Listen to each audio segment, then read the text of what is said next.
Grito da alma. Grito da alma. Diariamente, repetidamente, nós ouvimos a frase: oi, tudo bem? E o que nós respondemos? Tudo bem, tudo bem, tudo bem e você? Como você está? E a devolutiva é: tudo bem, não é? Inúmeras vezes nós falamos isso todos os dias, que está tudo bem. E não há nada de errado, porque realmente tudo pode estar indo bem, logisticamente a sua vida, as suas coisas podem estar organizadas, tudo pode estar em ordem, mas ainda há o grito da alma. Daí a gente constata que de fato não está tudo bem.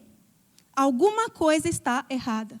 Alguma coisa. Há lixos que vão sufocando a nossa mente, vai trazendo angústia, vai trazendo desespero.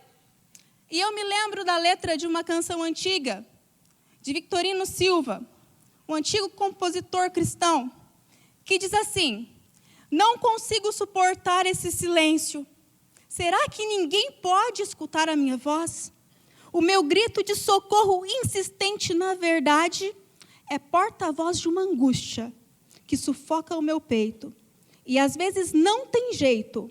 O remédio é chorar. Nem mesmo a minha imagem no espelho posso olhar. Pode ser que muitos de nós já tivemos momentos em nossas vidas de que o remédio era gritar, chorar. E pode ser que realmente a gente chorou, a gente gritou, mas não foi suficiente. Porque não basta gritar para o nada. Nós precisamos gritar para a pessoa certa. E o salmista nos diz, no Salmo 119, 169, uma dica importantíssima de quem é merecedor do grito da nossa alma. Ele diz que o meu grito de socorro chegue a ti, ó Senhor Deus.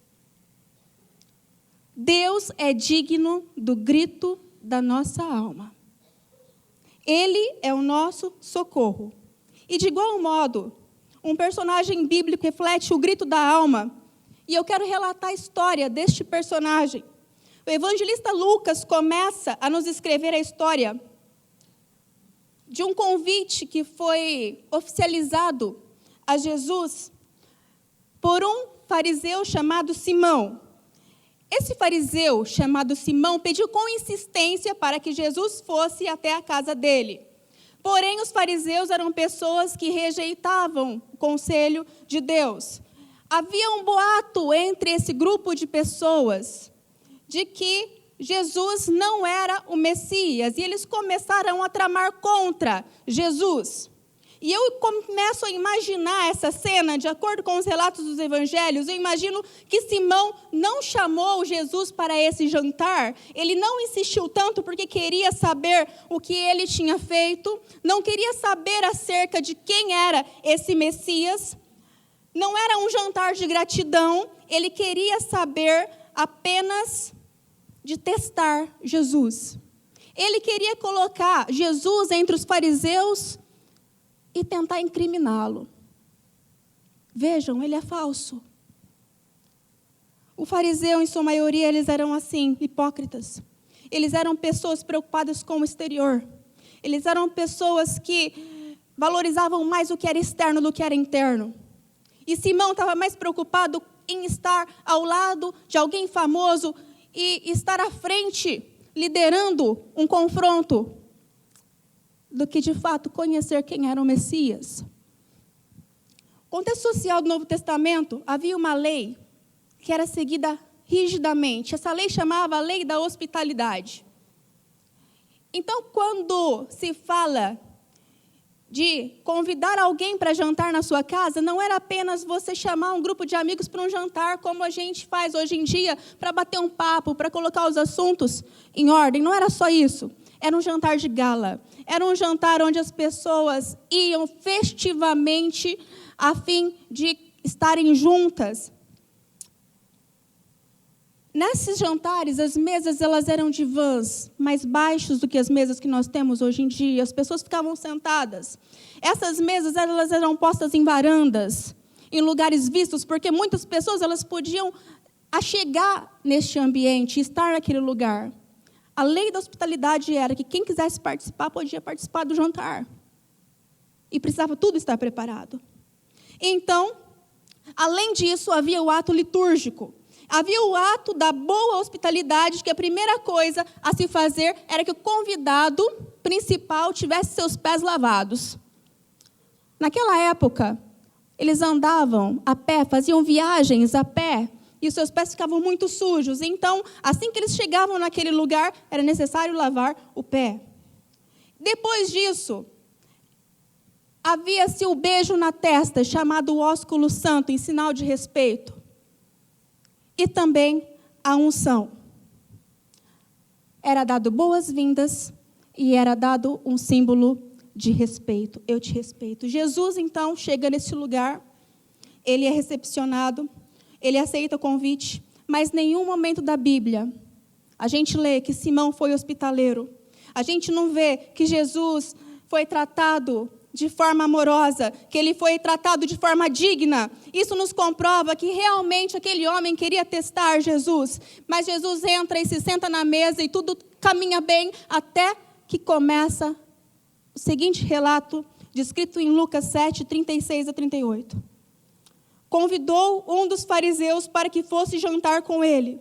Jesus, entrando na casa do fariseu, tomou lugar à mesa, e eis que uma mulher da cidade pecadora, sabendo que ele estava à mesa na casa do fariseu, levou um vaso de alabastro com unguento, e estando por detrás, aos seus pés, chorando, regando com suas lágrimas, e enxugava com seus próprios cabelos. Ao ver isto, o fariseu que o convidara disse consigo mesmo: se este fora profeta, bem saberia quem e qual é a mulher que lhe tocou, porque é pecadora.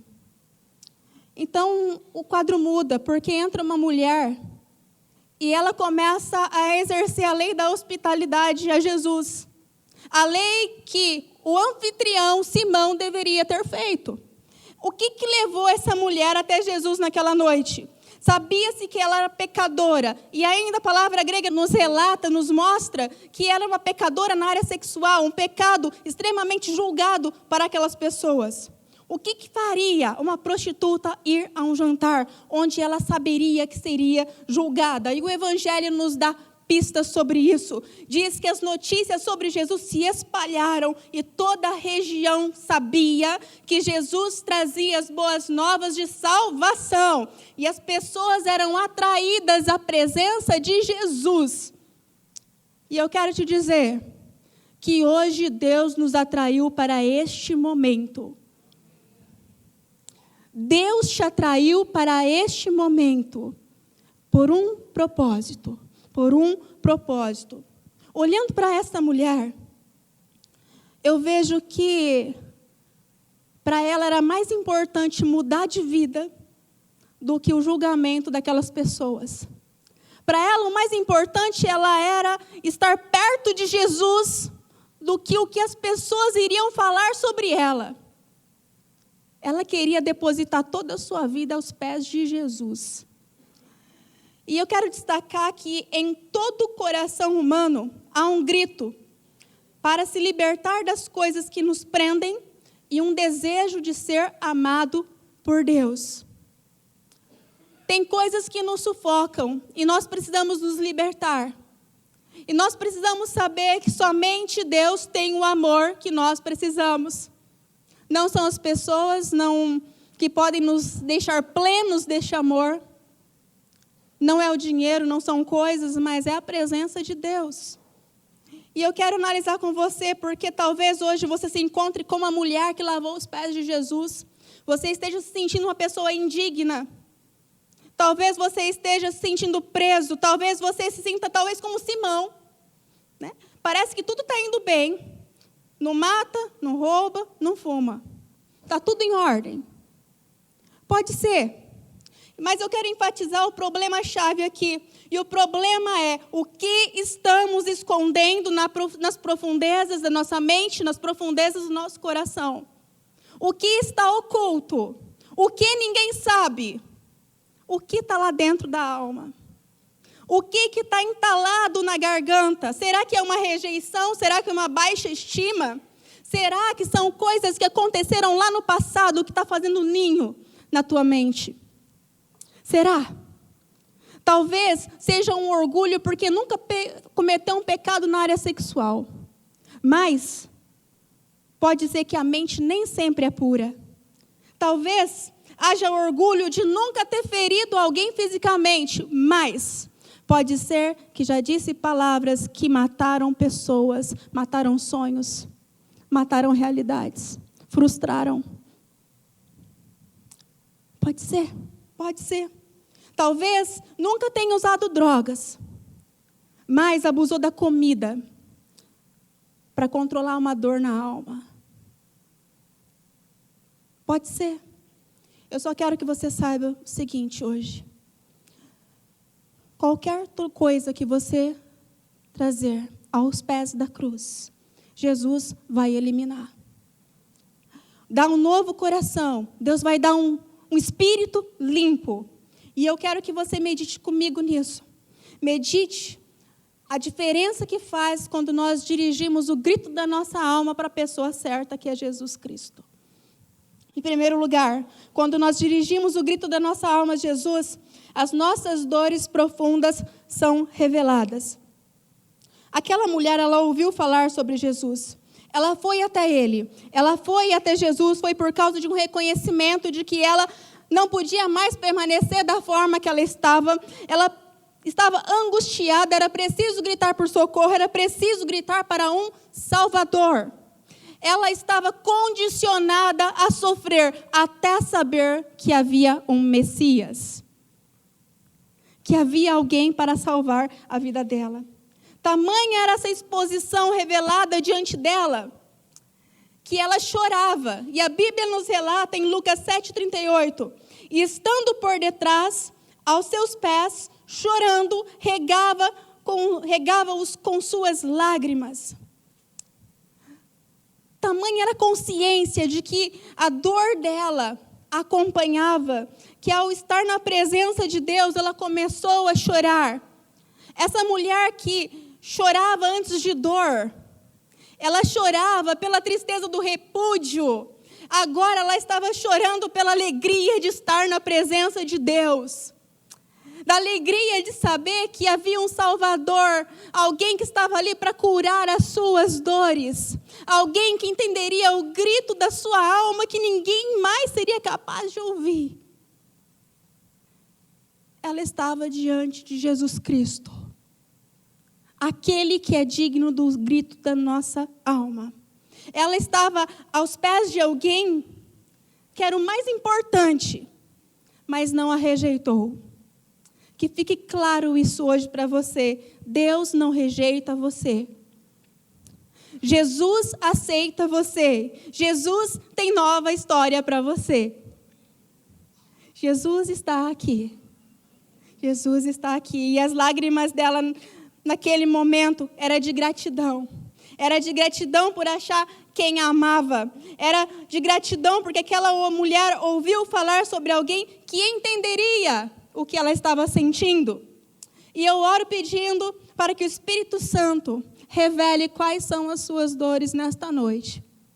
O que está interferindo entre você e Deus? Qual tem sido o impedimento? Qual tem sido o nó na garganta? O que tem atrapalhado? Eu oro porque a palavra nos garante que Jesus é aquele que conhece as nossas dores. E Ele levou na cruz todas as nossas dores. Isaías 53:3 diz: era desprezado e o mais rejeitado entre os homens, homem de dores, e sabe o que é padecer. Ele sabe, Ele conhece.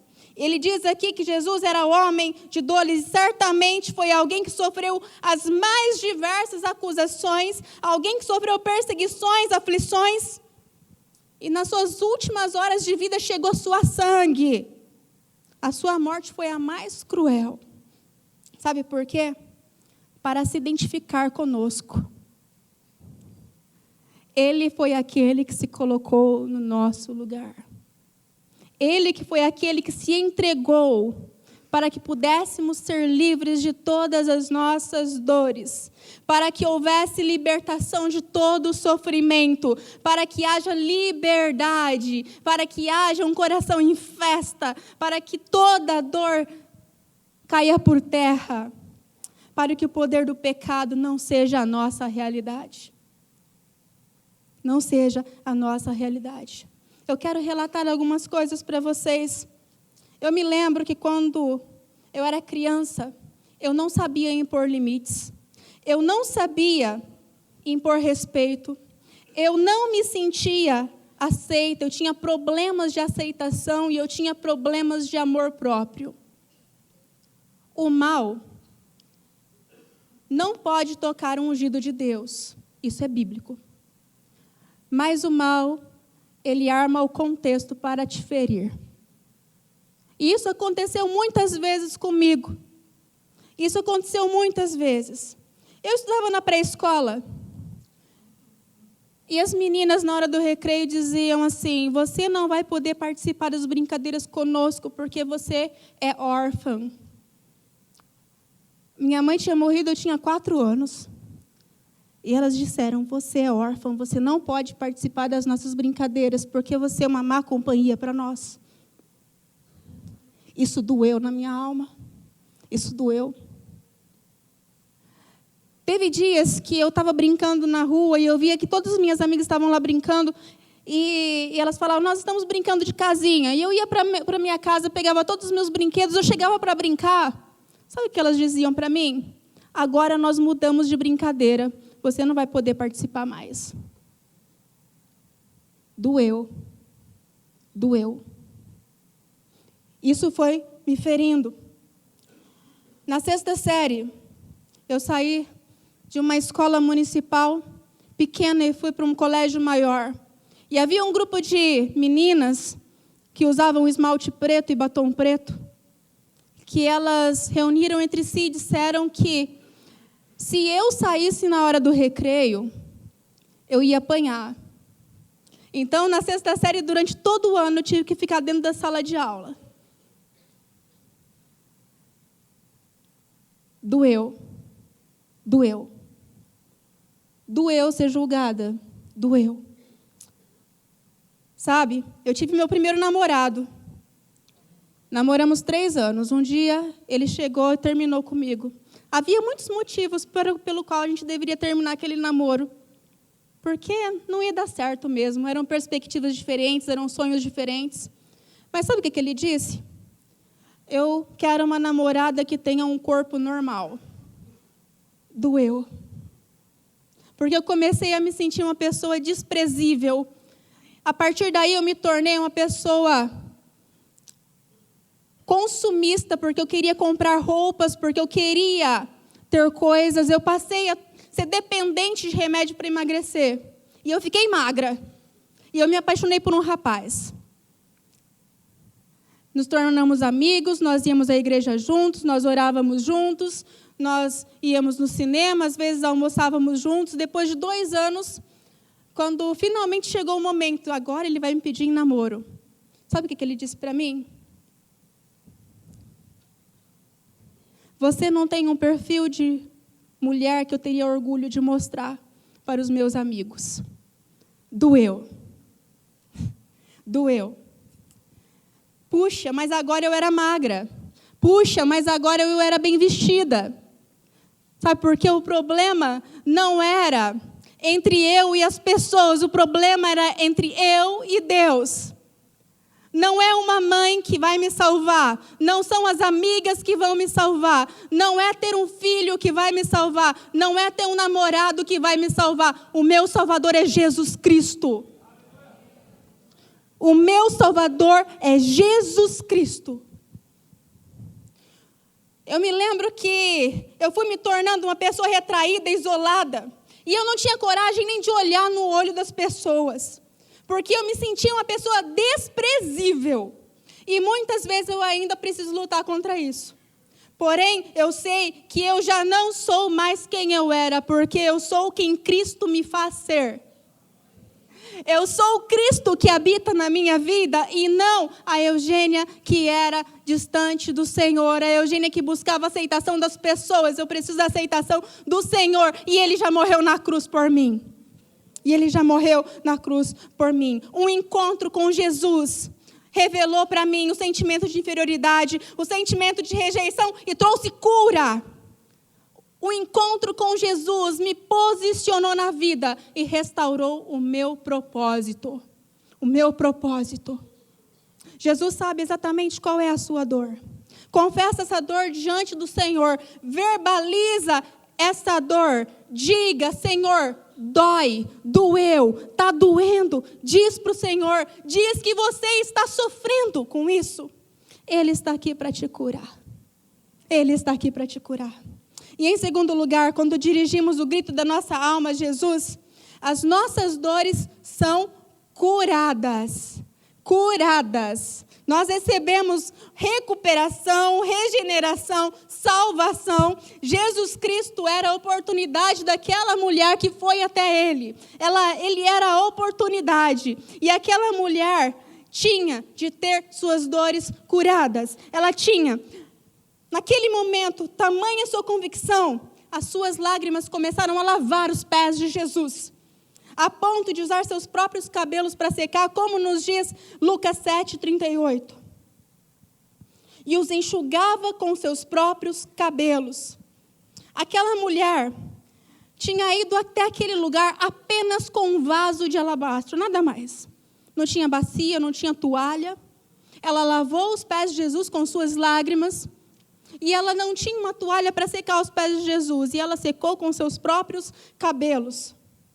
Ela ficou tão emocionada porque estava na presença do Deus Todo-Poderoso, do Salvador da sua vida, que agora ela precisava secar os pés dele de alguma forma. Ela se conscientizou que Jesus ele não tinha recebido a honra do anfitrião. E aquela mulher se tornou a anfitriã de Jesus Cristo. Os anfitriões de Jesus Cristo somos eu e você nesta noite. A casa é tua. Jesus está aqui para curar feridas, para curar dores. E o fato de que dela soltar os seus cabelos significa que ela se identificou com a cura. Ela entendeu que Jesus era digno. Naquela época, o cabelo da mulher era algo muito íntimo. Uma mulher não podia usar cabelo solto. Ela precisava usar o cabelo amarrado e coberto com um pano. Era a sua intimidade. E ao secar os pés de Jesus, significa que aquela mulher entendeu que Jesus era digno de conhecer as suas dores mais íntimas e profundas. Jesus era digno da sua confiança. E olha aqui, Deus está aqui para curar as dores mais íntimas. Mais íntimas, aquela dor que você nunca teve coragem de falar para ninguém. Aquela dor que você não consegue verbalizar. Aquilo que está entalado e você não tem coragem de falar nem para você mesmo. Jesus é digno de ouvir. Jesus é digno porque Ele é o único que é capaz de curar por completo. E o Espírito Santo está trazendo cura aqui. O Espírito Santo está acabando com os sofrimentos. Isaías 53, 4 e 5 nos diz o seguinte: certamente Ele tomou sobre si as nossas enfermidades e as nossas dores, levou sobre si e nós o reputávamos por aflito, ferido de Deus e oprimido. Mas Ele foi traspassado pelas nossas transgressões e moído pelas nossas iniquidades. O castigo que nos traz a paz estava sobre Ele e pelas suas pisaduras fomos sarados. Nós somos sarados. A palavra diz aqui que certamente nós podemos ver que Cristo Ele tomou sobre Ele todas as nossas enfermidades e dores. Ele tomou para nós, e vale ressaltar que isso é todas as nossas fraquezas, todo o nosso pecado. Ele levou para que nós pudéssemos viver em liberdade. Dia 22 de fevereiro de 1998 foi o dia mais importante da minha vida. Foi o dia que, através do testemunho de uma jovem missionária, Deus curou as minhas dores. eu já sabia quais eram. Deus já tinha me mostrado quais eram essas dores, mas eu precisei ter um encontro com Jesus. Eu precisei naquele dia me ajoelhar aos pés de Jesus e eu chorei. Eu entreguei toda a minha vida naquele momento para Jesus Cristo. E naquele momento o Espírito Santo me tocou e eu me senti curada. Jesus é digno da minha vida, Jesus é digno da minha confiança, Jesus é digno dos meus pensamentos mais íntimos. A partir daí começa um processo. A partir daí é uma história pela busca, pela presença de Deus. Não foi só um único dia. Foi um dia por vez. Foi um dia por vez. Um dia de aprendizado. Um dia de começar uma vida de oração. Um dia de começar a buscar cada vez mais a presença do Senhor. Um dia de começar a querer buscar conhecimento da palavra de Deus. De trocar pensamentos. Trocar a forma de pensar. Dia de saber mais sobre Jesus. É um dia por vez. E Jesus está hoje aqui para curar. Mas você precisa entender que hoje é o primeiro passo. Hoje é o primeiro passo e você tem uma vida para prosseguir de conhecimento, uma vida de fé. Não basta saber sobre Jesus. É preciso caminhar com Jesus. A cura é completa quando a gente começa a dar um passo por vez com Jesus. Um passo por vez. E em terceiro lugar, quando dirigimos o grito da nossa alma a Jesus, somos transformados. Transformados. Nós somos transformados a partir do momento que damos as boas-vindas a Jesus em nossas vidas. É preciso dizer a Jesus, és bem-vindo no meu coração, e eu quero ressaltar isso.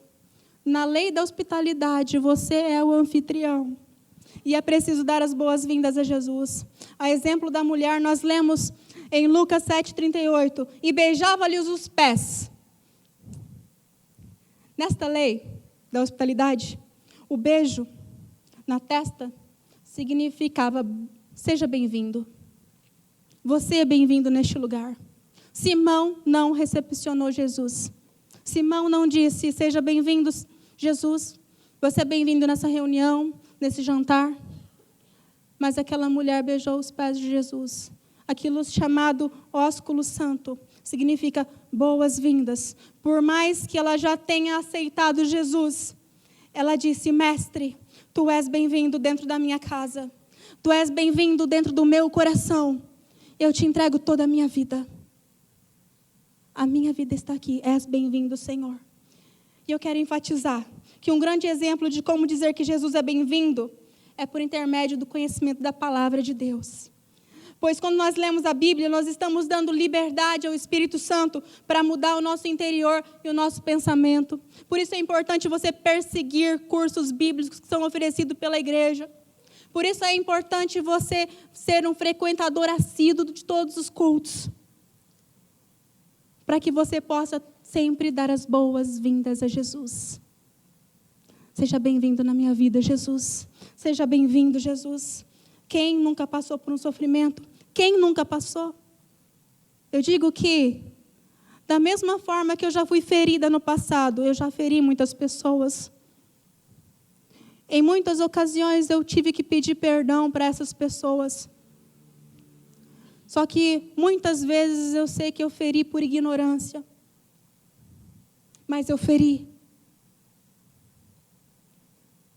Por isso é necessário entender que a vida é um vale e haverá tribulações.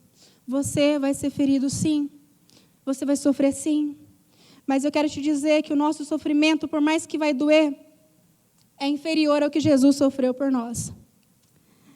Sabe também que nada em nossas vidas é em vão, porque Romanos 8:28 nos diz assim, sabemos que todas as coisas cooperam para o bem daqueles que amam a Deus, daqueles que são chamados segundo o seu propósito. Está claro aqui que a maior motivação de Deus, quando nós passamos por sofrimentos, por situações que ferem a nossa alma, é fazer com que nós possamos nos tornar semelhantes a Jesus Cristo, em sua santidade. Por isso Jesus quer nos transformar, Ele nos quer transformados, Ele tem transformação nesta noite. Quando nos encontramos com Jesus, a gente pode esperar. A gente vai ser transformado, sim.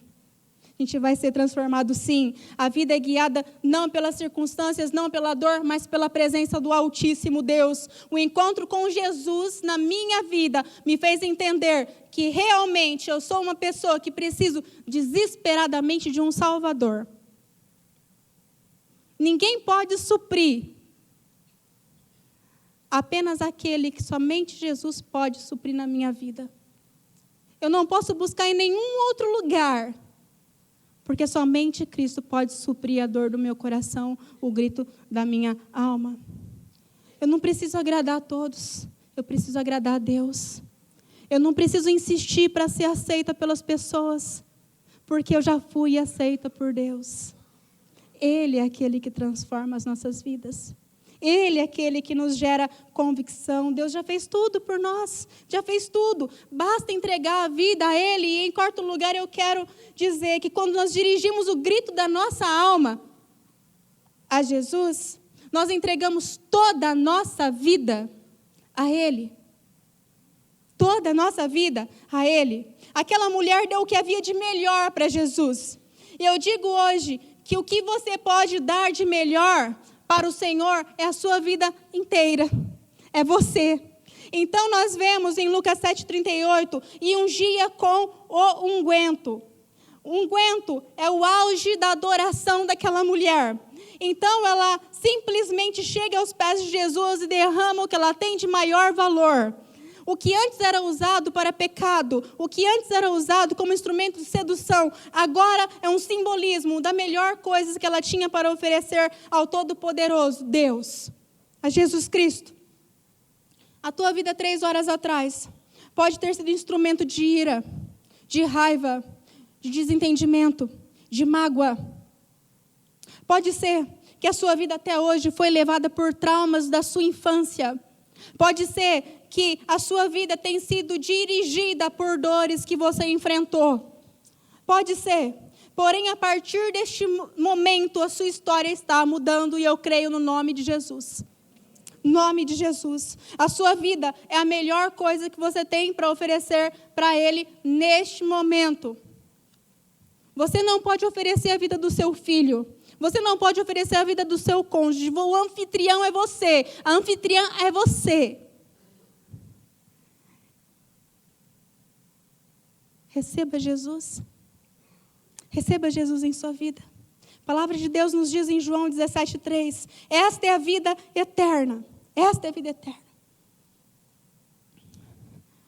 Que te conheça o único Deus, verdadeiro, e a Jesus Cristo, a quem enviaste. Quando nós recebemos a Jesus, já podemos garantir que a vida eterna já começa neste momento. Deus começa a vivificar a nossa alma. O grito, aquele nó entalado na garganta vai embora, porque agora nós somos vivificados pela presença do Espírito Santo. E aqui Deus começa a agir e nós passamos a ser habitação de Deus, passamos a ver a plenitude da presença de Deus. Mas haverá um dia ainda que na eternidade nós o conheceremos face a face. E isso vai nos manter de eternidade em eternidade. Será nesse dia que o próprio Deus ele vai tirar toda a tristeza, toda a dor. E é isso que é mencionado em Apocalipse 21:4. E lhes enxugará dos olhos toda lágrima. A morte já não existirá. Já não haverá luto, nem pranto, nem dor. Porque as primeiras coisas passaram.